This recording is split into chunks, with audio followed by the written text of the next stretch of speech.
Hello divine souls, कैसे हैं आप सभी लोग। आई होप आप सभी लोग बहुत अच्छे होंगे। और एक ख़ास टॉपिक के साथ में मैं काफ़ी लंबे समय बाद हाज़िर हो रही हूँ। और इस टॉपिक में मैं आपको एनर्जी किस तरीके से लोग चुराते हैं और चुरा करके अपनी बना लेते हैं, और साथ ही साथ आपका जो लक है वो भी चुरा सकते हैं। बहुत सारे लोग कहते हैं कि इंसान आपका सब कुछ चुरा सकता है पर आपकी तकदीर नहीं चुरा सकता। बट ऐसा नहीं है, आपकी तकदीर को भी चुराया जा सकता है। आपकी तकदीर में जो कुछ भी है वो सारा कुछ दूसरा ले सकता है। अगर हम फिजिकल वर्ल्ड की बात करें, आध्यात्मिक दुनिया में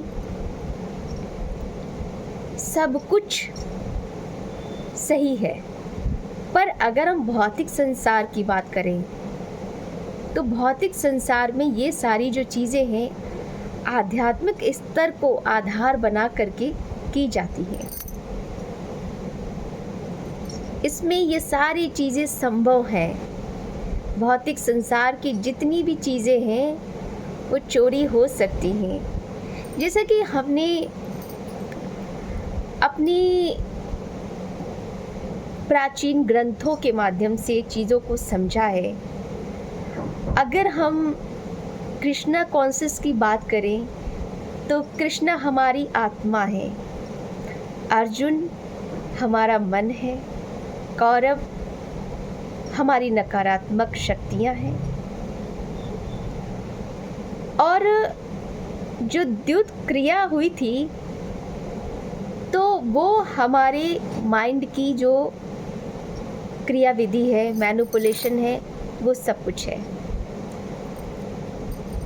अब ऐसे में जो नकारात्मक क्रियाएं होती हैं वो हमारे मन पर जब हावी हो जाती हैं तो हमारा मन जो होता है वो दूषित हो जाता है। अब ये नकारात्मक क्रियाएं हमारे स्वयं के दिमाग के आधार पर भी हो सकती हैं और बाह्य लोगों के आधार पर भी हो सकती हैं। बाह्य जो प्रभाव हमारे मन मस्तिष्क पर पड़ता है तो हमारी जो शक्तियां हैं, हमारी जो उपलब्धियां हैं, वो लोग चुरा सकते हैं। जैसे कि धर्मराज युधिष्ठिर, जिनको हम धर्मराज कहते हैं, उनकी बुद्धि का हरण किया गया। उनकी बुद्धि का हरण करने के बाद में ही उनको द्युत क्रिया में शामिल किया गया, तभी ना वो द्रौपदी को हार गए।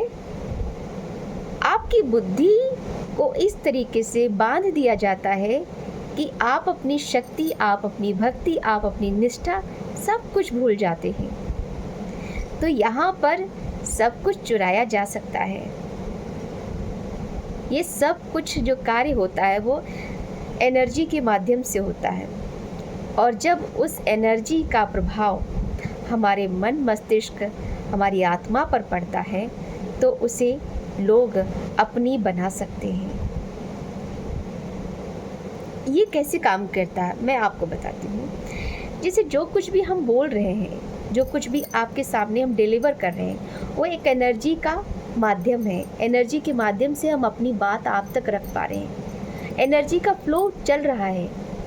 ऐसे ही जब आपके ऊपर उस एनर्जी का प्रभाव होने लगता है तो उस एनर्जी के प्रभाव से आपकी ऊर्जा उस एनर्जी से एंटेंगल्ड हो जाती है, और जब वो ऊर्जा आपकी ऊर्जा से जुड़ जाती है तो उसके बाद में जब इंसान ईश्वर की भक्ति करने लगता, पूजा पाठ करने लगता है, तो वो उस ऊर्जा को वो अपने पास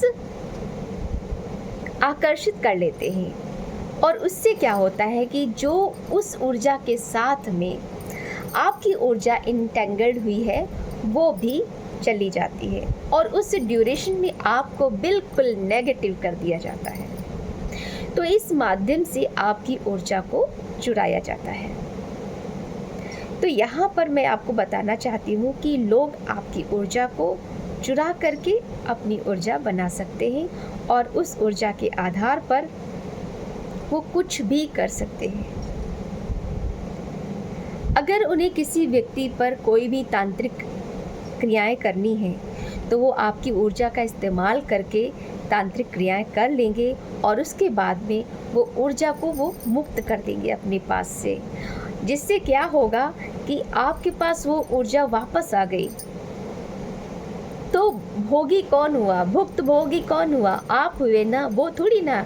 उसने तो अपनी ऊर्जा जो है ना, आपकी जो ऊर्जा है ना, वो रिलीज़ कर दी और वो आपके पास आ गई।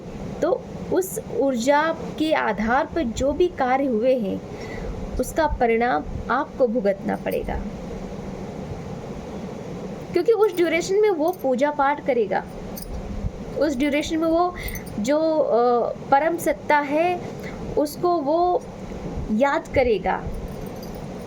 उसने जो भी कार्य किए वो आपकी ऊर्जा के माध्यम से किए, तो सारे कार्यों का जो प्रतिफल है वो आपको ही भोगना पड़ेगा। इसी माध्यम से आपकी ऊर्जा का हरण होता है, आपकी ऊर्जा चुराई जा सकती है, अपना उसे बनाया जा सकता है। जितने भी बेनिफिट्स लेने होते हैं वो आपके बेनिफिट्स ले लिए जाते हैं और उसके बाद में आपको वो वापस कर दी जाती है। बेनिफिट्स उन्होंने ले लिए और उसके बाद में आपको उन्होंने वापस कर दिया। कई बार तो ऐसा होता है कि आपकी सोल का ही एक्सचेंज कर लिया जाता है। वो बहुत ही एक गूढ़ विद्या के माध्यम से संपन्न होती है क्रियाएं, लेकिन सब कुछ संभव है और उस माध्यम से आपकी सोल को भी अपने पास रखा जा सकता है और उसके माध्यम से आपको जो वो चाहेंगे आप वैसा करने लग जाओगे। लेकिन कहते ना कि धरती के जो भगवान बने बैठे कुछ लोग हैं ना, उनसे बड़ा भी एक भगवान है जो ब्रह्मांड है, ठीक है, वो सब कुछ देखता है। और जब आप सही कार्य कर रहे होते हो तो वो आपकी ऊर्जा, आपकी जो सोल है उसके कुछ कुछ पार्टिकल्स वो आपको धीरे धीरे करके वहाँ से देता रहता है, जिससे आप अपनी जानकारी, आपको अपनी जो विषय में जो जानकारी है वो मिलती रहती है और आप जानते रहते हो कि आपके साथ क्या हो रहा है। तो जिसके माध्यम से आप अपनी ज़िंदगी को सही दिशा में आप आगे बढ़ा पाते हो, आप सही कार्य कर पाते हो। तो ये सारी चीज़ें जब होती हैं तो आपको उस फेज़ में आपकी ज़िंदगी को इस तरीके से 360 डिग्री चेंज कर दिया जाता है कि आप सोच भी नहीं सकते हो कि आपके लाइफ में अचानक से ये भूचाल कैसे आ गया। तो ये सारा भूचाल इसी वजह से आता है, एनर्जी का मैनिपुलेशन होता है, एनर्जी का हरण होता है और आपको लो किया जाता है।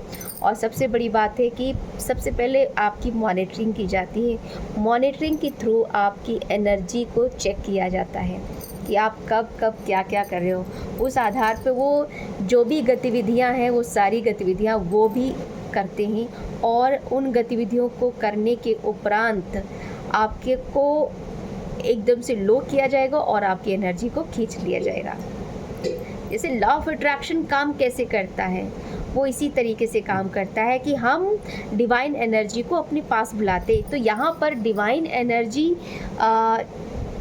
को यूनिवर्स से ना ले करके आप से या फिर जो भी डिवाइन बीइंग होते हैं उनसे लिया जाता है और उनसे ले करके अपनी उस ऊर्जा को बना लिया जाता है। कहते हैं ना कि बड़े बड़े संतों से हमें आशीर्वाद लेना चाहिए, तो उसका क्या मतलब है?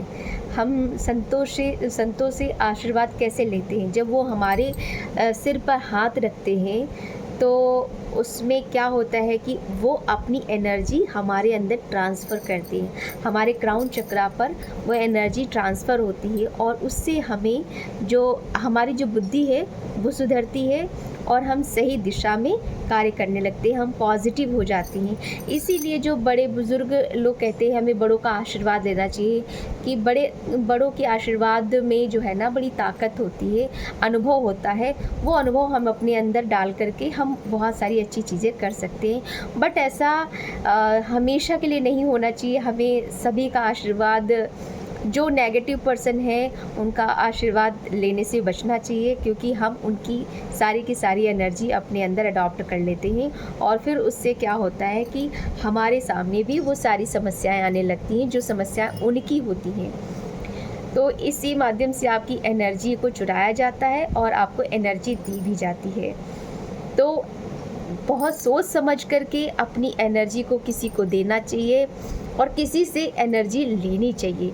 हम जो बात करते हैं, हम जो सुनते हैं, हमारी जो इंद्रियां हैं जहाँ जहाँ अपना कार्य करती हैं वहाँ वहाँ अपनी हम एनर्जी देते भी हैं और लेते भी हैं, और उसी माध्यम से हमारे सोल पर एक लेयर चढ़ती जाती है। एक दिव्य लेयर होती है और एक नकारात्मक लेयर होती है। तो जितनी ज़्यादा दिव्यता हमारी लेयर पर चढ़ेंगी उतना ज़्यादा हम पॉजिटिव होते जाएंगे, और जितनी लेयर नेगेटिव होगी उतना हम नेगेटिव होते जाएंगे। तो यहाँ पर सारा का सारा खेल एनर्जी का है। तो अपनी एनर्जी को प्योर रखना ज़रूरी है, अपनी एनर्जी को प्रोटेक्टेड रखना ज़रूरी है।